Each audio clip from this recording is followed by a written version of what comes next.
il me semblait. J'ai senti que je touchais de ma main le grand amour du fiat divin, et je me suis dit, comment peut-on y vivre? Ou peut-être as-tu toujours l'intention de vivre en lui. Mon bien-aimé. Jésus ajouta, ma bonne fille, dans ma divine volonté, il n'y a pas d'intention dans la vie. Les intentions s'appliquent lorsque les actions ne peuvent être réalisées, car l'être ne possède pas la vertu de réaliser tout le bien qu'il désire faire. Et cela ne peut se produire qu'en dehors de la vie, dans mon volonté. Je lui attribue donc le mérite, non pas de l'acte, mais de la sainte intention. Or, dans ma volonté réside une vertu vivifiante, active et agissante. Ainsi, en toute chose, ce que la créature veut faire, trouver celui qui façonne la vie de ses actions, ressentir la force vivante qui donne vie à ses actions et les transforme en œuvre. C'est pourquoi, dans ma volonté, tout change. Toute ta vie, l'amour, les prières, la louange, le bien que nous voulons faire. Toutes les vertus sont pleines de vie, elles ne sont donc sujettes ni à la fin ni au changement. Celle qui leur donne la vie et la possède porte ses actes en elle-même. À l'être qui vit en elle, je donne. Mérite des œuvres animées par ma volonté. La différence entre l'intention et l'acte est énorme. L'intention symbolise les pauvres et les malades qui, incapables de faire ce qu'ils voudraient, ils ont de bonnes intentions, pratiquer la miséricorde, faire le bien et bien d'autres belles choses. Mais leur pauvreté et leur faiblesse ne laissez-les faire. Et ils sont comme des prisonniers, incapables de faire le bien qu'ils désirent. Au contraire, agir selon ma divine volonté symbolise les riches qui disposent de richesses, bien que l'intention n'ait aucune valeur. L'être qui vit dans ma volonté peut aller où il veut. De faire la charité, de faire du bien à tous et d'aider tout le monde. Il y a tant de richesses dans ma volonté que l'être s'y perd et peut prendre les deux. Avec ses mains, il fait tout ce qu'il désire, pour aider chacun. Et de plus, sans crier ni faire de bruit, comme un rayon de lumière, il offre son aide et se retire. Toujours, je retourne à la mer infinie de la divine volonté pour y puiser ces gouttes qui nourrissent, préservent et permettent à sa vie, que je sens en moi, de se développer. À moi-même, afin que chacune de ces vérités devienne un repas céleste et divin que Jésus me donne pour me nourrir. Chaque vérité du fiat suprême fait partie. Le ciel, qui descend vers moi, m'entoure et attend que j'accomplisse mes actes, pour les amener dans la patrie céleste. J'étais dans sa divine lumière. Alors, mon bien-aimé Jésus m'a rendu une autre petite visite. Il m'a dit, ma fille bénie, le ciel est toujours ouvert à ceux qui vivent ma volonté. Il se penche et fait de la création ce qu'il fait. Ensemble, ils aiment, travaillent, prient et réparent. Ma volonté aime tellement ces actes accomplis ensemble que, il ne les laisse pas dans les profondeurs de la terre, mais les amène dans la demeure céleste pour les placer dans une position royale, à l'image des conquêtes faites dans les profondeurs de la terre. Un monde qui lui appartient, sa création bien-aimée. Ce que je fais selon ma volonté appartient au ciel. La terre n'est pas digne de le posséder. Quelle est grande la sécurité et le bonheur qu'une créature obtient en pensant que toutes ses actions sont dans le pouvoir du fiat divin, qu'elles sont au ciel. Comme sa propriété, non humaine, mais divine, et qu'il attende celui dont il désire créer la cour et la couronne de gloire. Amour, jalousie et identification de mon. La volonté avec ses actes est si grande qu'elle ne veut même pas les laisser dans la créature, mais les garde en elle-même comme faisant partie de sa vie et de sa création, afin que, pour en profiter et avoir le plaisir d'être aimé, et aussi comme une préfiguration de la gloire qui lui sera donnée dans la patrie céleste. Ces actes que j'ai accomplis dans ma will, ils racontent l'histoire de l'amour entre le Créateur et la création. Il n'y a pas de plus grand plaisir que d'entendre combien j'ai aimé, combien mon l'amour va jusqu'à l'excès, au point que je m'abaisse à désirer en faire ce qu'une créature fait. De plus, cette créature me dit l'amour qu'elle a accepté mon acte en elle-même et qu'entre eux naît un amour mutuel qui les rend heureux.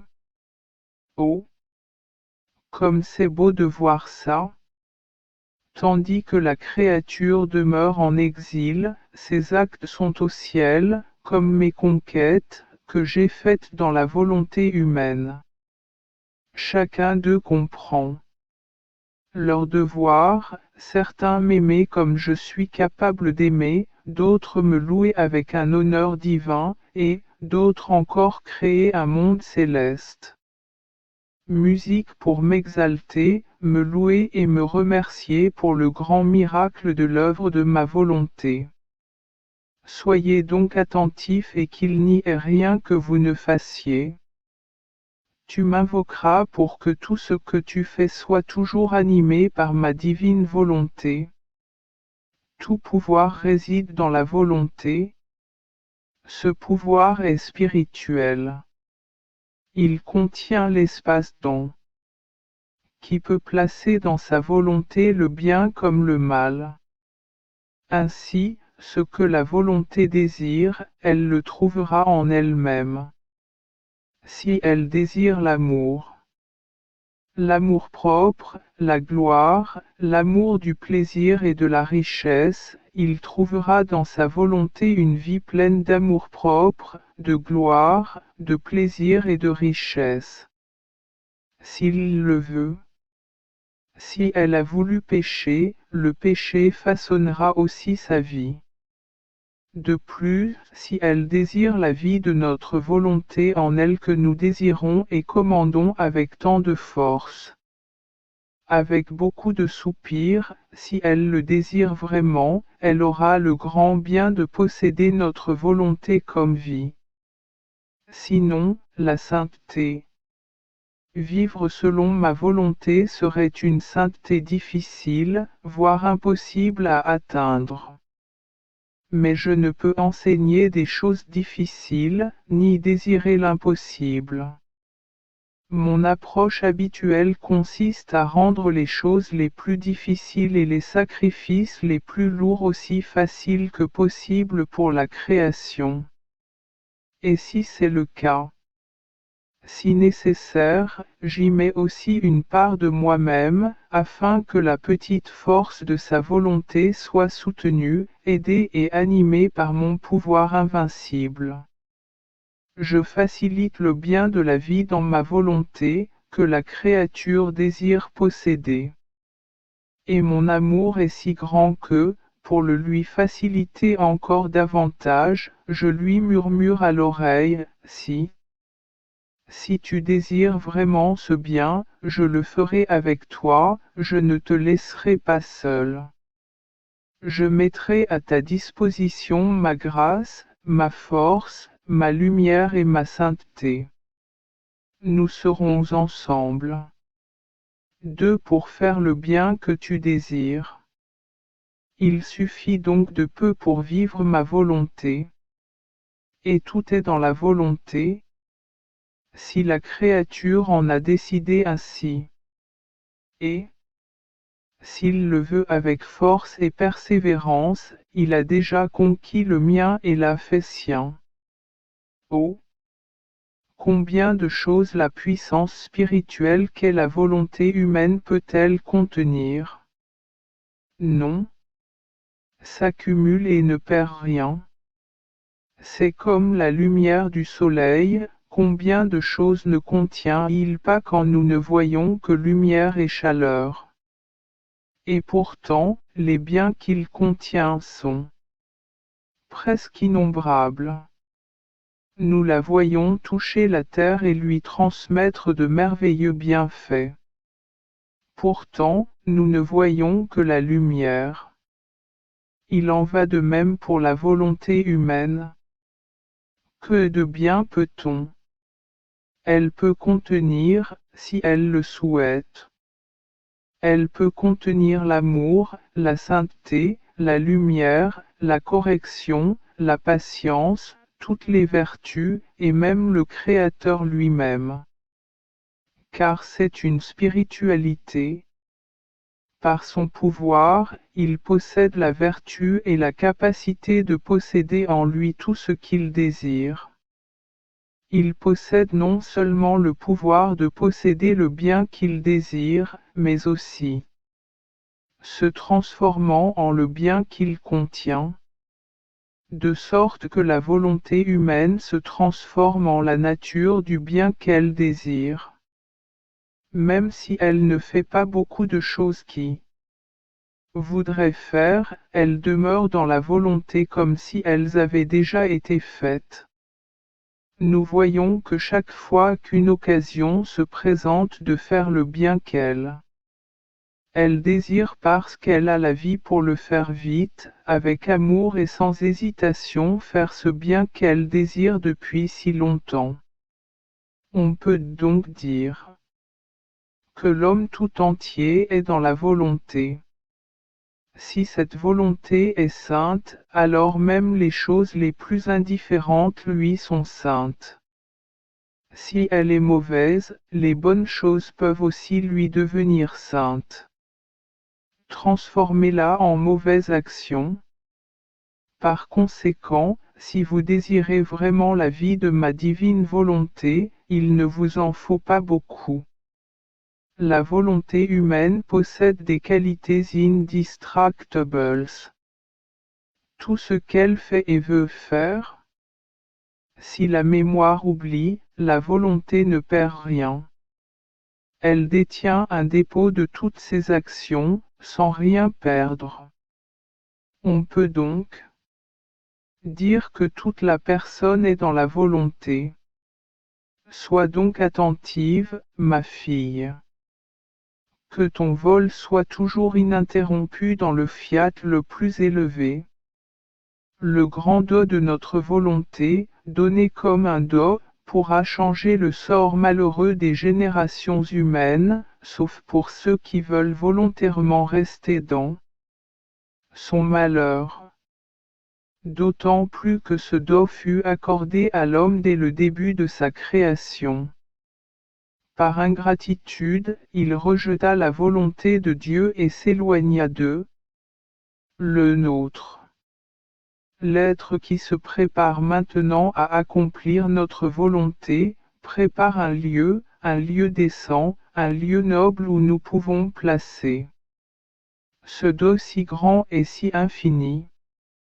Notre connaissance du fiat l'aidera et, de façon surprenante, la préparera à recevoir ce do. Ce qu'elle a manqué de faire. Ce que j'accomplis aujourd'hui, je le réaliserai demain.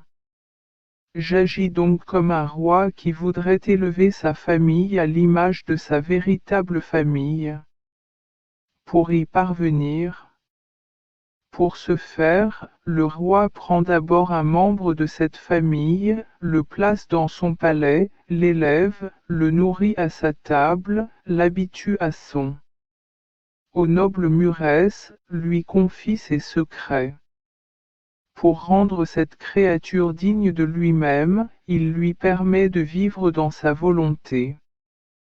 Pour plus, la sécurité, afin qu'elle ne sombre pas dans la bassesse de sa famille, lui fait don de sa volonté, afin qu'elle y trouve son pouvoir.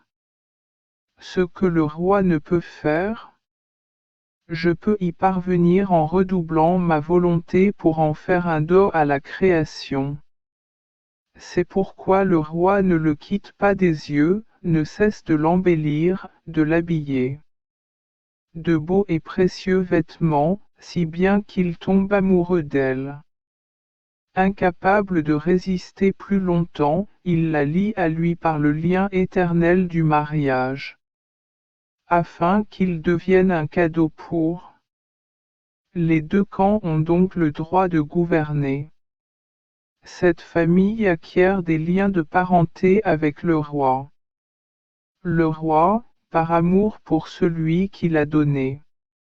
Et parce qu'il s'est aussi donné à elle, il appelle cette famille à vivre dans son palais, leur offrant le même cadeau qu'il a fait à celle qu'il aimait tant. Amour, c'est ce que nous avons fait. Nous avons d'abord appelé un membre de la famille humaine à venir vivre dans le palais de notre volonté. Progressivement, nous l'avons transféré. Lui révèle sa connaissance, ses secrets les plus intimes. Grâce à cela, nous éprouvons une satisfaction et une joie indescriptibles.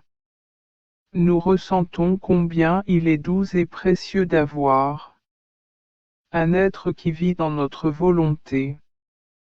Et notre amour nous pousse, nous oblige même, à lui offrir le don de notre fiat tout-puissant. À plus forte raison que, elle nous a fait don de sa volonté, qu'elle était déjà en notre pouvoir et que notre divine volonté était capable d'être en sécurité et de prendre sa juste place dans création. En faisant don de notre fiat à un membre de cette famille humaine, celui-ci acquiert un lien et un droit à ce don. Car nous ne faisons jamais d'œuvre ni de don à une seule créature, et ses œuvres et dons sont toujours offerts universellement. Par conséquent, ce don sera disponible pour toutes les créatures, à condition que c'est ce qu'ils veulent et sont prêts à faire. Par conséquent, le don de la vie dans ma volonté n'appartient pas à la créature et n'est pas en son pouvoir. Mais c'est un don que je donne quand je le veux, à qui je veux et quand je veux. C'est un don du ciel, offert par notre grande générosité et par notre amour inépuisable. Grâce à ce don, la famille humaine se sentira si étroitement liée à son Créateur qu'elle ne se sentira plus éloignée de lui, mais se sentira proche au point de pouvoir de faire partie de sa famille et de cohabiter dans son palais. Grâce à ce don, ses membres verront qu'ils sont si riches qu'ils ne ressentiront plus la pauvreté, faiblesse, passion belliqueuse, mais tout deviendra force, paix, abondance de grâce. Reconnaissant le don, chacun dira, dans la maison de mon Père Céleste, rien ne me manque. J'ai tout à ma disposition, et toujours par la puissance du don que j'ai reçu. Nous faisons toujours des dons de notre grand amour et notre très grande générosité. S'il n'en était pas ainsi, ou si nous voulions nous demander si la créature le mérite, ou non, s'il faisait des sacrifices, ce ne serait plus un don, mais un paiement. Et notre don deviendrait, pour ainsi dire, un droit et un esclave de la création. Mais nous-mêmes et nos dons, nous ne sommes esclaves de personne. En fait, l'homme n'existait pas encore. Et avant même sa venue au monde, nous avons créé le ciel, le soleil, le vent, la mer, la terre, etc. Des fleurs et tout le reste pour l'offrir à l'homme. Qu'a-t-il fait pour mériter des dons aussi grands et éternels? Rien. Et dans sa création, nous lui avons donné ce grand don qui surpassait tous les autres, le don de notre toute-puissante volonté. Et bien qu'il l'ait rejeté, nous n'avons pas cessé de le lui donner. Non. Mais nous gardons ce don pour offrir à nos enfants le don même que le Père a rejeté. Ce don est donné dans l'excès de notre amour, qui est si grand que il ne sait pas ce qu'il peut faire et ne se soucie pas des comptes. Lorsqu'une créature accomplit de bonnes actions, il se sacrifie et donne une récompense, mais il la donne selon une juste mesure. Et selon le mérite. Ce n'est pas le cas du don. Par conséquent, un être qui peut douter de ce que cela signifie ne comprend ni notre être divin ni ni la grandeur, ni la portée de notre amour. Mais nous désirons la réponse de la création, sa gratitude et un peu de son amour. Je pensais à la divine volonté et aux grands mots de la volonté humaine, à la façon dont, sans la vie du fiat, elle est privée de vie, de guide, de lumière, de force, de nourriture. Inconsciente, car elle n'a pas de maître pour lui enseigner la science divine. Ainsi, sans la volonté divine, la créature ne connaît rien de son Créateur. On pourrait dire qu'elle est illettrée. Si elle sait quelque chose, ce n'est que l'ombre d'une voyelle, mais sans clarté, car sans la volonté de Dieu, il n'y a jamais de jour et toujours de nuit. Par conséquent, Dieu est si peu connu. Le langage céleste, les vérités divines ne sont pas compris, car la volonté divine ne règne pas comme la vie du premier acte. Il me semblait voir, sous mes yeux, la volonté humaine affamée, en haillons, stupide, sale, boiteuse et enveloppée d'une épaisse obscurité.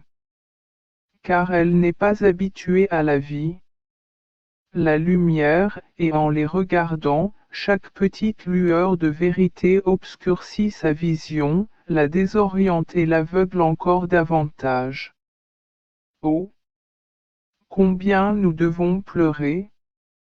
Le grand malheur de la volonté humaine. Sans la volonté divine, elle semble privée de vie, de bonté et de la nourriture nécessaire à la vie. En se retirant de notre volonté, Adam a entravé le flux des dons que le Créateur devait accorder à sa création bien-aimée. S'il le pouvait, il forcerait Dieu à l'immobiliser. Ce n'est pas. C'est possible. Je t'aime, je t'aime, je t'aime. L'absence d'un « je t'aime » dans une œuvre aussi magnifique et merveilleuse, l'absence de reconnaissance, ce serait comme si notre amour. Nous avons connu la défaite. Mais non. Non. Parmi tant de créatures, nous devons trouver celle qui nous aime et travaille avec nous, qui nous donnera ce petit échange pour que notre amour. Elle pourrait trouver son expression et être heureuse auprès de la création. En entrant dans notre fiat, elle demeure confirmée et liée dans ses actes divins.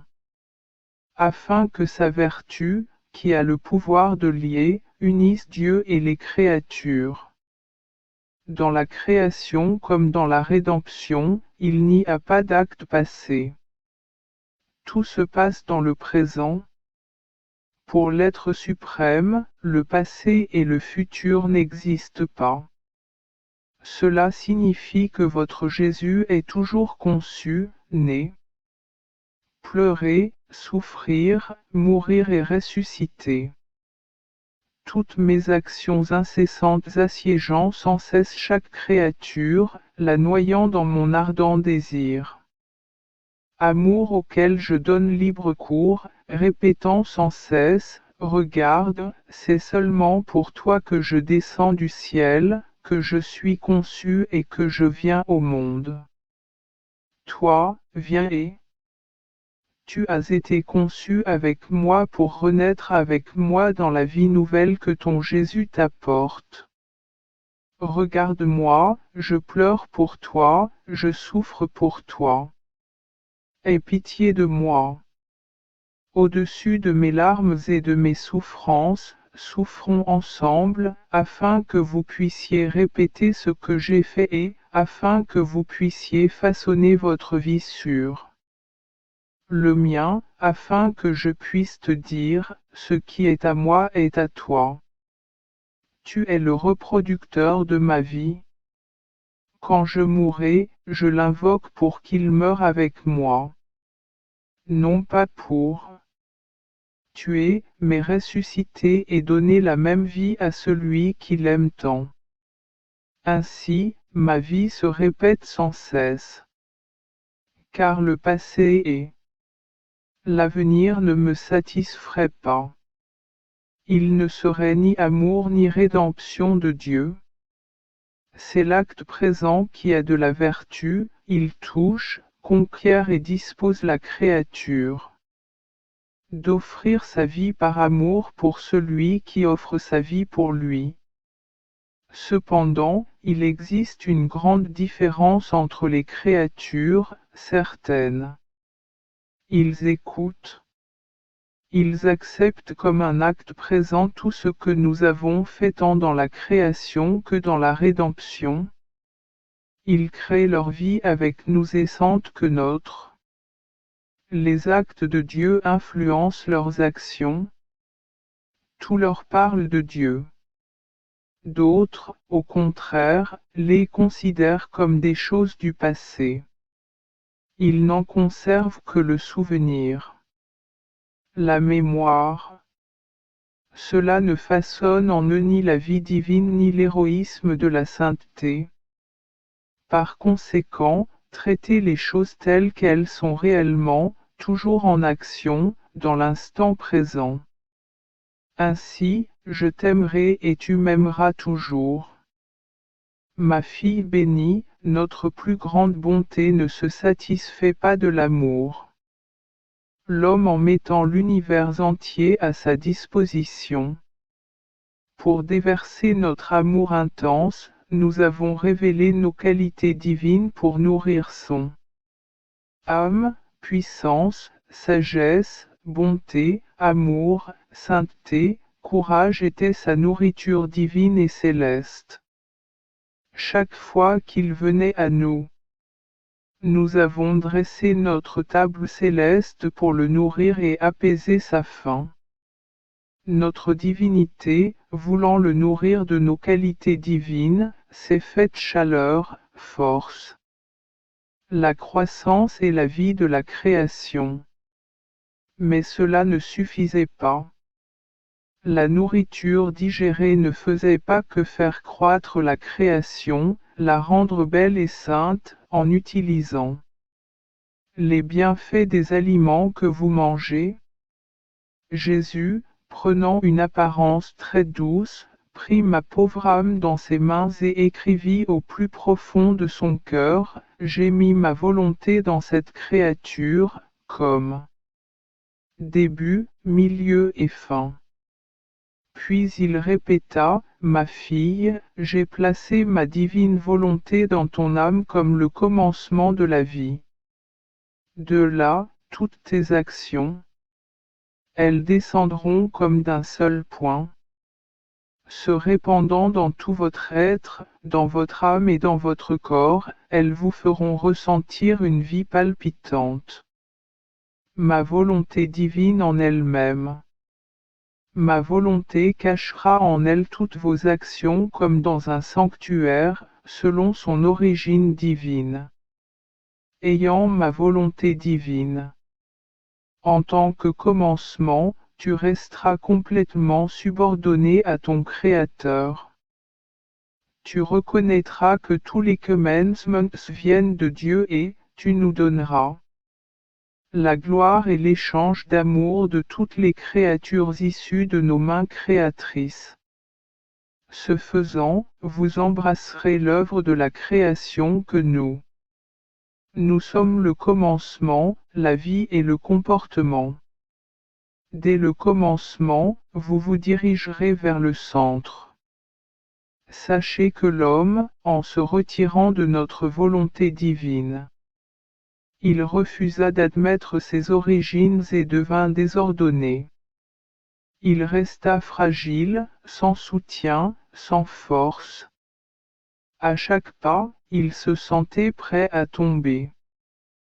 Comme si la terre allait s'écrouler sous ses pieds et que le ciel allait déchaîner une terrible tempête sur sa tête. Il nous faut maintenant un médium pour fortifier la terre et pour faire sourire le ciel. Ma venue sur terre est le moyen d'unir le ciel et la terre, Dieu et l'homme.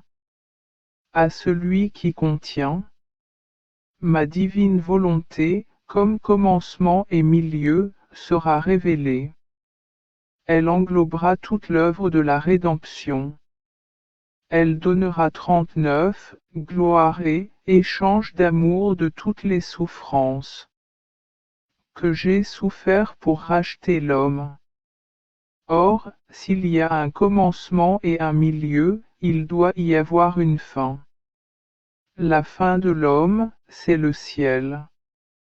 Car celui qui contient la volonté divine comme commencement, toutes ses actions s'écoulent vers le ciel comme fin, où cette âme doit atteindre le commencement de son bonheur, qui n'aura pas fin.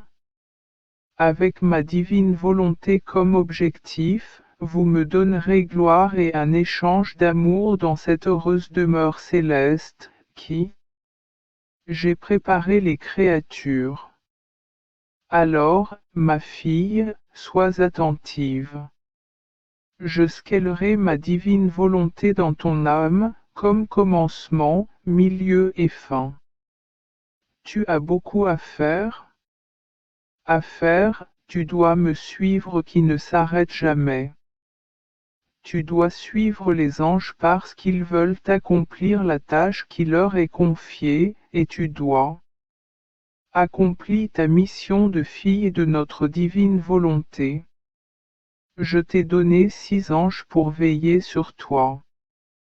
Chacun d'eux a pour mission de te guider. Chemin sans fin de ma volonté éternelle, afin que vous puissiez échanger avec moi, vos actions, votre amour, et ce que la divine volonté a fait en prononçant 6 fiat dans la création. Chaque ange détient donc un fiat et ce qui en est résulté, pour vous appeler à échanger chacun de ces fiats, même au prix de votre vie. Ces anges recueillent vos actions. Ils en font des couronnes. S'inclinant, ils les offrent à la divinité en échange de ce que notre divine volonté a accompli, afin qu'elle puisse faire connaître ton royaume et établis-le sur terre. Mais ce n'est pas tout. À la tête de ces anges, je suis celui qui les dirige et qui veille sur toi en toutes choses. Qui façonnant en vous les actions mêmes et l'amour que nous désirons, afin que vous ayez assez d'amour et que vous puissiez échanger contre tant de grandes choses. Œuvre de notre plus haute volonté. Alors, ne vous arrêtez pas. Vous avez beaucoup à faire, vous devez me suivre, moi qui ne m'arrête jamais. Vous devez me suivre. Les anges, car ils désirent accomplir la tâche qui leur a été confiée, et vous devez accomplir votre mission en tant que fille de notre divine volonté. Vous voyez donc la nécessité de votre, par vos actions et vos sacrifices, afin que ma divine volonté soit connue et règne. Nous attendons qu'elle s'épanouisse pour y déposer le grand royaume de notre volonté. Rien de ce que nous avons créé n'a été créé de manière malheureuse. Tout est rempli de bonheur. Or, si nous avons tant répandu dans la création le bonheur, en créant l'homme, nous l'avons non seulement rendu doublement heureux, en lui offrant le bonheur de l'esprit, de la vue, de la parole, du rythme cardiaque, mouvement et pas.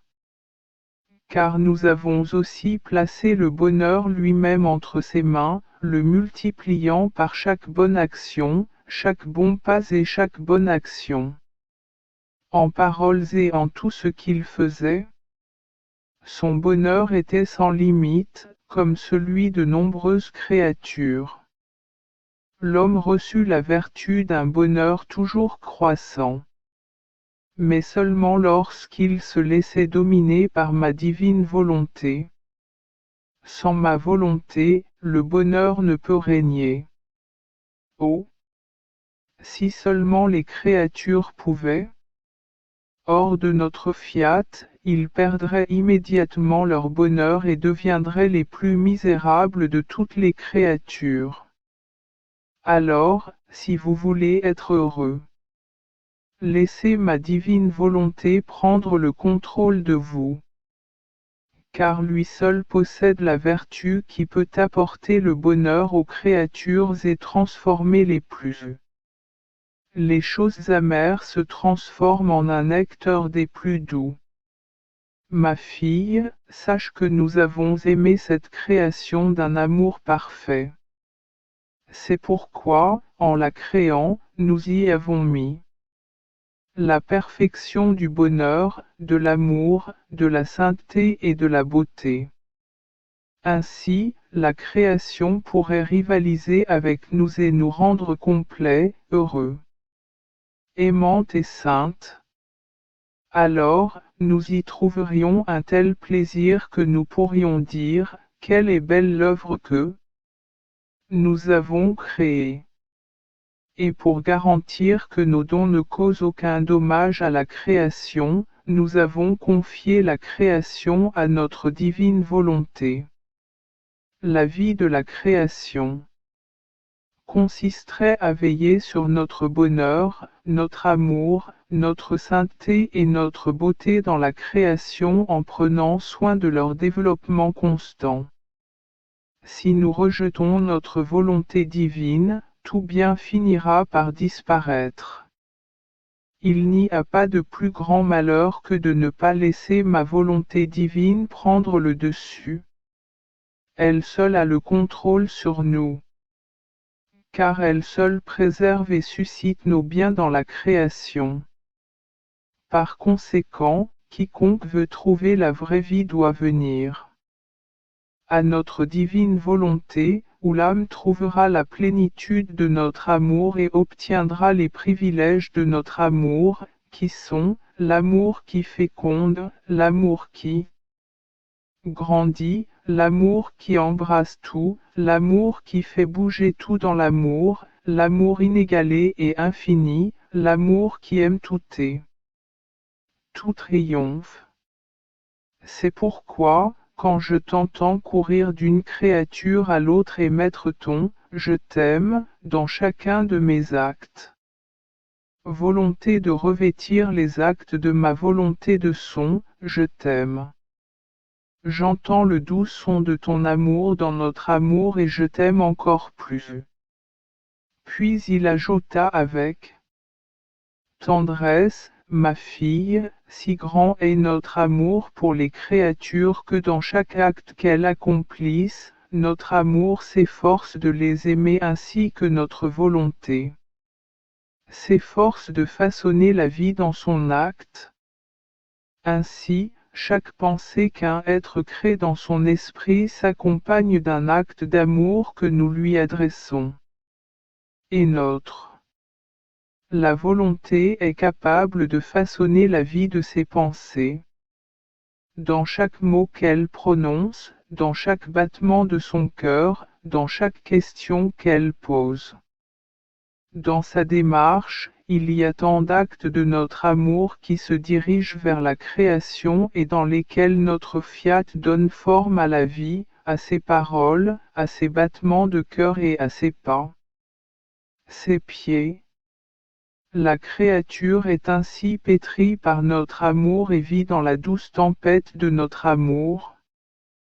Notre amour constant plane sur la création, qui il les aime tant, et notre amour s'empresse de donner vie à la création dans chaque geste, même le plus petit. Oh, si seulement les créatures. Nous savions combien nous les aimions et combien nous étions prêts à les aimer toujours, toujours au point de ne plus penser à eux. S'ils nous ont échappé sans leur témoigner notre amour unique et spécial, oh! Combien ils nous auraient aimés! Notre amour ne serait pas resté si solitaire sans amour des créatures. Notre amour est constamment tourné vers les créatures. Leur petit amour n'est pas encore prêt à s'élever vers son Créateur. Comment? Ma fille, je souffre d'aimer et de ne pas être aimée. C'est pourquoi, lorsque je rencontre un être qui m'aime, je sens que son amour s'harmonise avec le mien. L'amour est tourné vers cette créature, son amour est tourné vers moi. Et je lui envoie une abondance de grâces, de privilèges et de dons divins qui l'émerveilleront. Ciel et terre, ma fille, regarde encore. Sous le ciel, pourtant comme détaché de lui, et entre ciel et terre, tu peux voir le soleil, une étoile. Créé pour le bien de la terre, sa lumière monte et descend comme pour embrasser le ciel et la terre.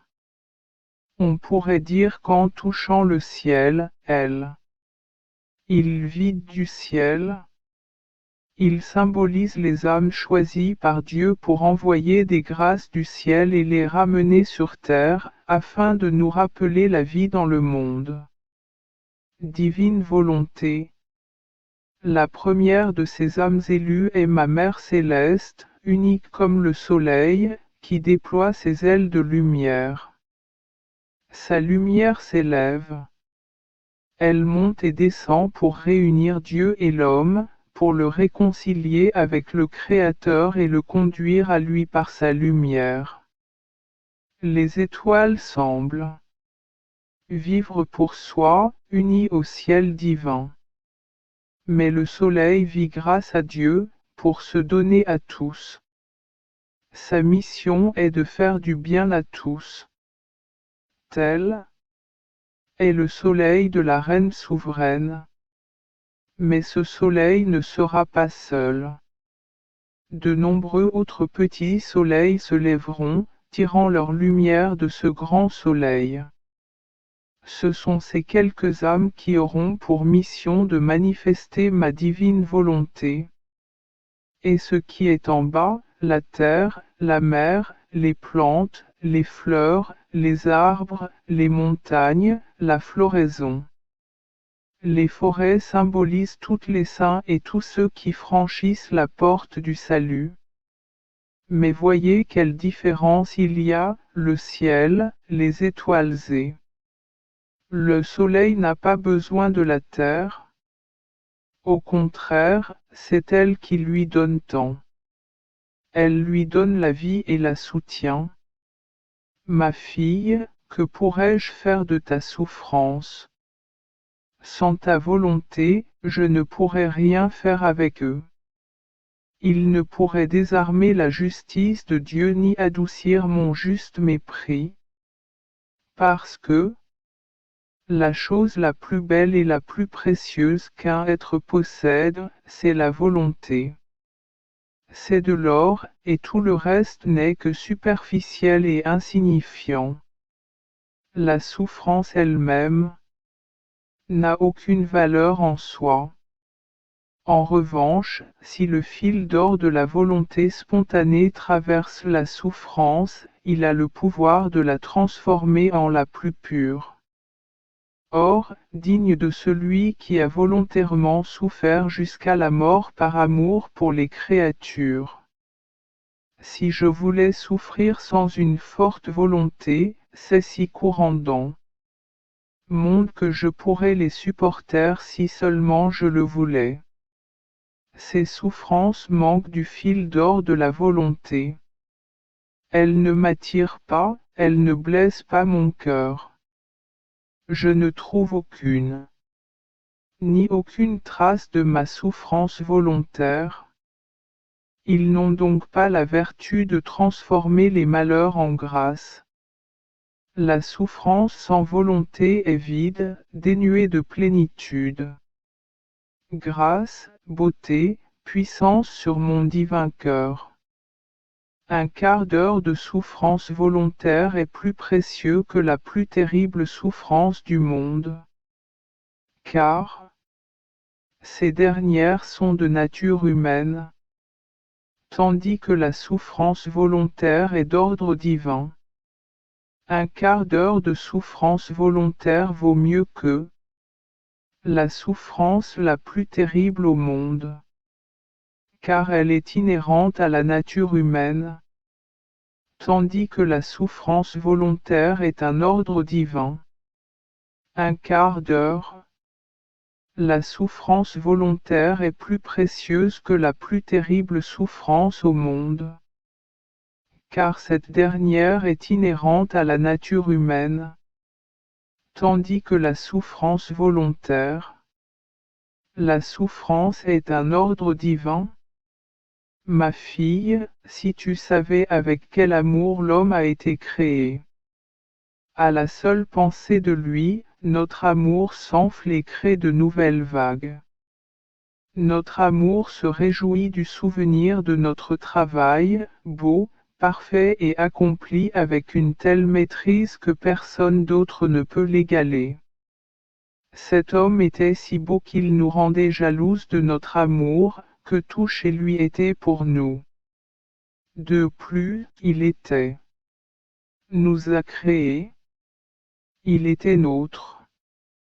La jalousie était la loi de notre amour.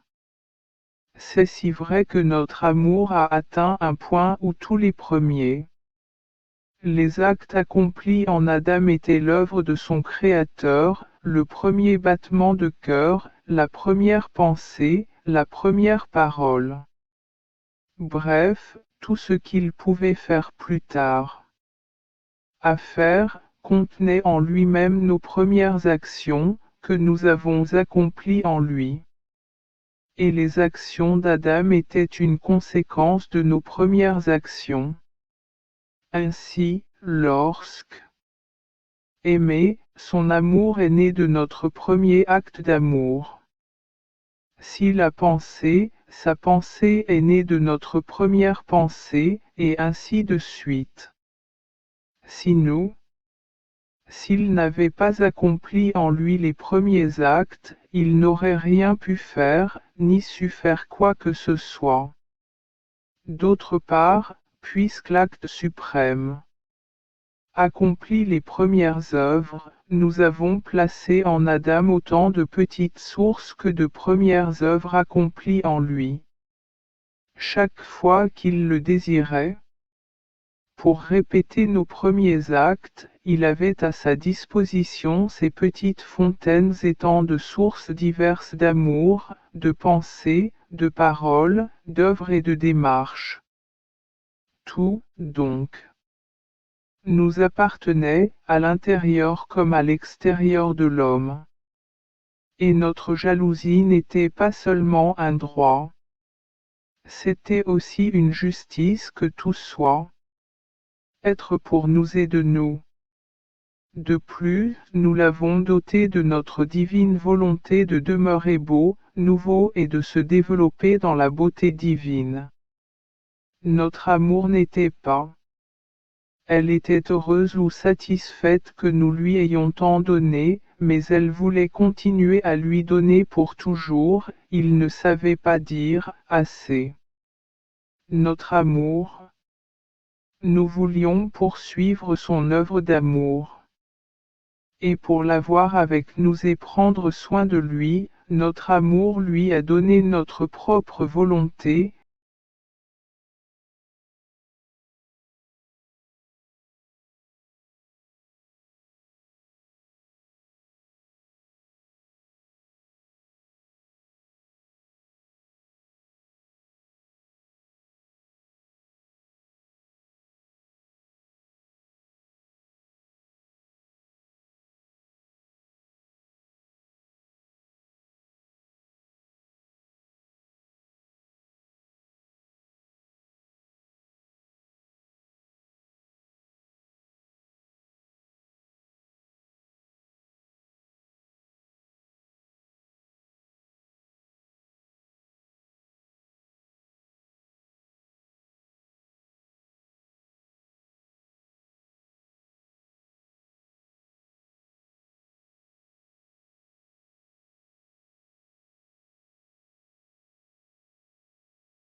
a eu la chance de me concevoir et de me porter, toutes les autres créatures ont acquis le droit au bienfait de la rédemption. Ils ont tout mérité le droit de m'accueillir dans leur cœur. Et seule l'ingrate qui ne veut pas de moi reste privée de moi. Ma fille, Adam, en défiant notre volonté, a perdu notre royaume. Et pour lui, tous les biens de notre fiat étaient dépourvus de vie et de nourriture. Notre divine volonté. On pourrait dire qu'il était, en quelque sorte, un destructeur des biens du royaume de ma divine volonté dans son âme, car ces biens, si privés de vertus vivifiantes et de nourriture solide, ils perdent peu à peu la vie. Sachez que pour donner vie à ces biens chez les créatures, il est nécessaire et que la créature se souvienne de mon fiat dans son âme et ne lui refuse rien, qu'elle le laisse régner librement en elle. Mon fiat pourrait alors restaurer la force vivifiante et nourrissante des biens, redonner vie aux biens détruits. C'est pourquoi ma divine volonté, subordonnant vous, et vous, en acceptant la subordination, avez ravivé sa vertu vivifiante dans vos âmes. Et en vous appelant dans sa demeure, la volonté vous nourrit pour évoquer tous ces biens en vous. Tous les actes que vous accomplissez dans ma divine volonté, accomplissant et transformant votre les cercles dans ses dossiers et vos demandes constantes pour son royaume sur terre ne sont rien d'autre que la nourriture que ma volonté vous donne. Telle est la loi. D'autres créatures réacceptèrent le royaume de ma divine volonté avec la vie de tous ces biens. Quand je veux répandre le bien sur toutes les créatures, je place sa source dans la création. De cette source, j'ouvre de nombreux canaux et donne à chacun le droit de s'approprier les biens qu'elle possède.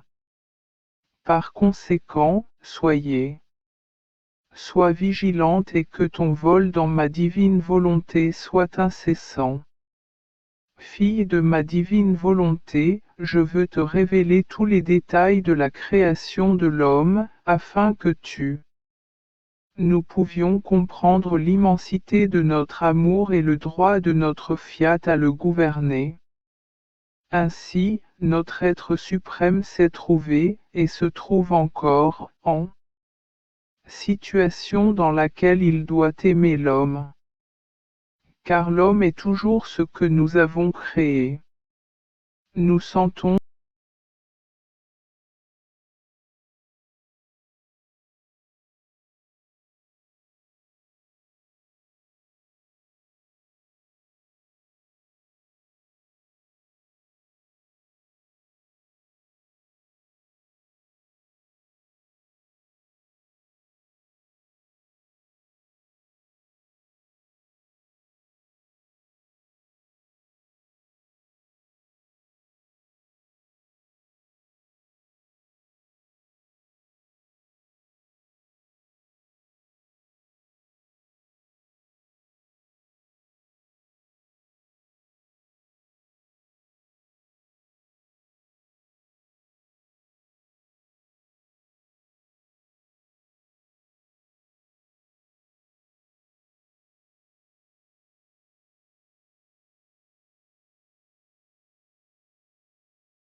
naître, vivre et mourir.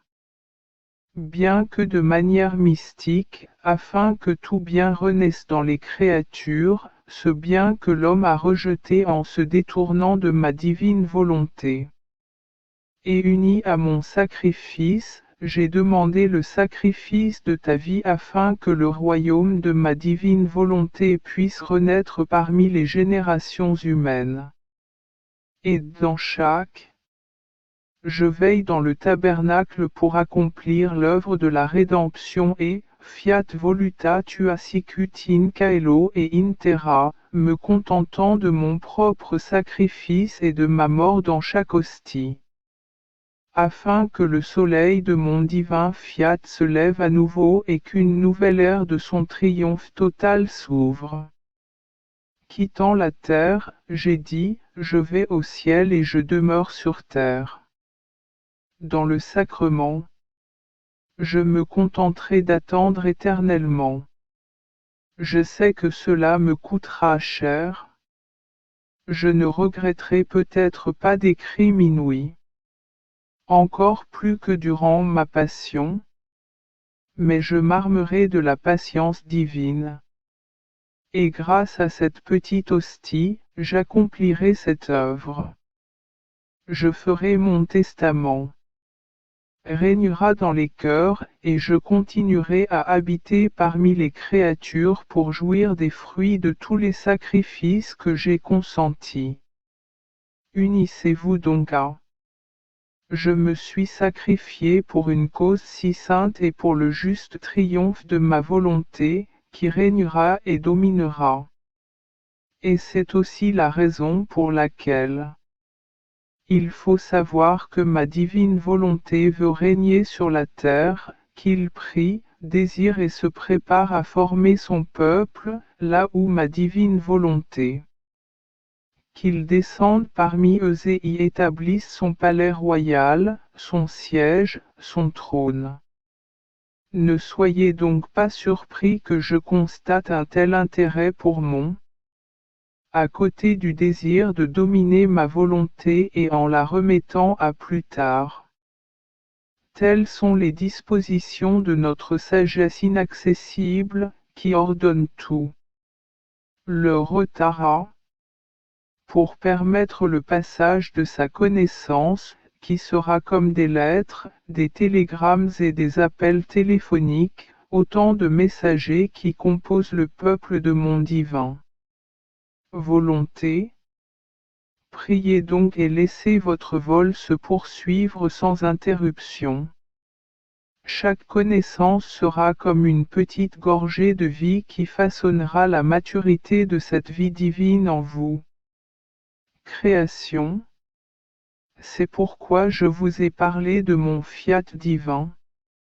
Chaque connaissance apportera quelque chose qui fera mûrir la vie de ma volonté dans les âmes. L'une apportera la semence, l'autre la naissance, la nourriture, l'air, la lumière, et enfin la chaleur. Chaque connaissance contient un degré de maturité plus élevé. Par conséquent, plus les créatures voudront connaître ce que j'ai manifesté dans mon fiat divin, plus elles sentiront qu'elles mûrissent. Ma connaissance de mon fiat divin façonnera les âmes et éteindra le feu de la volonté humaine par son contact. Cette connaissance sera comme la mère de miséricorde qui veut guérir son enfant à tout prix. Voyez-les beaux et en bonne santé. Si seulement vous saviez ce que signifie connaître ma divine volonté. Cette connaissance inclut la science de façonner la vie de la divine volonté de former le peuple de son royaume. J'ai pensé à ma Mère céleste lorsqu'elle a été élevée au ciel. J'ai offert mes petits gestes, fiat divin en hommage à son honneur et à sa gloire. Mon doux Jésus m'a dit, ma fille, la gloire, la grandeur et la puissance de ma Mère céleste dans la patrie. Les cieux sont incomparables. Savez-vous pourquoi? Sa vie terrestre s'est déroulée dans notre divin soleil. Elle n'a jamais quitté sa demeure créatrice. Elle ne connaissait que notre volonté. Elle n'aimait que nos intérêts et ne demandait rien qui ne fût pour notre gloire. Ils disent qu'elle a formé le soleil de sa vie dans le soleil de son Créateur. Ainsi, quiconque veut la trouver dans la demeure céleste doit se rendre à notre soleil, où la reine souveraine, ayant formé son soleil, répand ses rayons bienfaisants et maternels sur tout. Il en est ainsi rayonnante qu'elle enchante tout le ciel. Chacun se sent doublement heureux d'avoir une mère si sainte et une reine si glorieuse et puissante. La Vierge est la première et unique fille qui a son Créateur, et la seule qui a créé sa vie dans le soleil de l'être suprême. Car elle puise sa vie dans ce soleil éternel, il n'est pas surprenant que celle qui vivait dans la lumière ait créé son soleil éblouissant, qui faisait la joie de toute la cour céleste. Cela signifie vivre selon ma divine volonté, vivre dans la lumière et façonner notre vie selon notre propre soleil. Tel était le but de la création, créer des êtres à travers nous. Créer, nos enfants bien-aimés, dans notre propre maison, les nourrir avec notre propre nourriture, les habiller de robes royales et leur donner l'opportunité. L'usage de nos biens. Ma fille, l'amour de mon divin Fiat pour les créatures est si grand qu'il prend toutes les formes pour pouvoir se donner. Création. Elle prend la forme du ciel qui s'étend sur la création. En créant la Sainte Vierge, Dieu est revenu au fait de la création, à ses doux sourires, à ses saintes conversations avec les créatures. Il était si comblé. L'amour qu'il a immédiatement fait d'elle la reine de l'univers entier, ordonnant à tous et à tout de l'adorer comme telle, de se prosterner devant elle. De leurs pieds vénérables, ils la reconnurent comme reine et chantèrent ses louanges. Alors, selon mon style habituel, je chantai les louanges de ma reine-mère. La saluant au nom de toute la reine du ciel et de la terre, la reine des cœurs et l'impératrice céleste qui règne sur tout, même sur les siens. Créateur, je lui ai dit, je t'en prie, règne sur toutes choses dans ton empire universel, afin que la volonté humaine reprenne ses droits à la volonté de Dieu. Volonté, règne sur notre Dieu, afin que le divin Fiat descende dans les cœurs et règne sur la terre comme il règne au ciel. Voilà ce que j'ai fait. Mon doux Jésus s'est révélé en moi pour chanter avec moi des chants de louange à la Mère céleste du ciel. Il me serra fort contre lui et dit, ma fille, comme belle est la vie dans ma divine volonté. Elle rend présent tout ce que Dieu a fait. La création trouve tout ce que le Créateur a créé participe à sa œuvre et peut rendre à son Créateur l'honneur, l'amour et la gloire de cet acte. On peut dire que l'âme qui vit dans la divine volonté crée les conditions pour nous, renouvelant nos plus belles œuvres et se faisant l'interprète de nos fêtes. La création de la Vierge dit clairement ce que signifie notre divine volonté et ce qu'elle peut.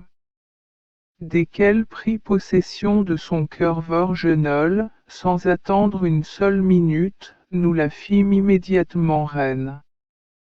C'était notre volonté de la faire couronne, car il ne conviendrait pas à un être doté de notre volonté de ne pas porter la couronne de la reine et le sceptre du commandement. Notre divine volonté ne désire rien nous refuser. Elle veut tout donner à celui qui lui permettra de façonner le royaume dans son âme. Et sachez que, tout comme vous trouvez la présence en Fiat divin dans la création de la Dame souveraine et tu chantes ses louanges en tant que reine, ainsi elle t'a trouvé présent dans le Fiat divin et a entendu ton chant. Une mère ne veut pas être éclipsée par sa fille. Dès lors, elle a chanté des chants de louange pour toi, pour honorer la volonté divine qui s'était emparée de toi, et pour te rendre ta chanson. Combien de fois a-t-elle demandé au ciel, au soleil, aux anges et à tout le reste de louer sa petite fille qui veut vivre dans ce fiat qui façonnait sa gloire, sa grandeur, sa beauté et son bonheur. Ma fille, lorsque ma divine volonté règne dans l'âme, elle agit et dirige tout ce qu'elle fait. Il n'y a pas rien de ce que l'âme ferait sans que ma divine volonté n'ait accompli ce premier acte pour évoquer son acte divin de création. Ainsi, lorsqu'elle pense, formule sa première pensée et évoque toute la sainteté, toute la beauté, tout l'ordre de l'intelligence divine. Cet être est incapable de recevoir l'intelligence, et il n'y a pas assez de place pour elle. Donc, chaque fois que ma Fiat accomplit son premier acte d'intelligence, la création par sa puissance, elle élargit ses possibilités pour pouvoir enfermer une nouvelle intelligence divine dans l'esprit de la créature. On peut donc dire que là où elle règne, ma volonté est la première à respirer, la première à battre, elle est le premier acte de circulation sanguine à façonner dans la créature sa respiration divine. Sa lumière palpitante, et dans la circulation du sang, la transformation complète de sa divine volonté dans l'âme et le corps de la créature. Et ce faisant, il la dote de vertu et la rend capable. Respirer le souffle divin, battre au rythme de sa lumière pulsante, sentir toute sa vie divine mieux que le sang qui circule dans tout son être. Ainsi, partout où règne ma volonté, elle est l'état d'une actrice qui ne cesse jamais d'agir. En se faisant spectatrice, elle se délecte de sa divine. Des scènes qu'elle-même développe dans la création, qui prête son être comme matière entre ses mains pour qu'elle puisse développer les scènes les plus merveilleuses et les plus belles. Que mon Fiat veut réaliser dans l'âme dans laquelle règne et domine ma volonté divine.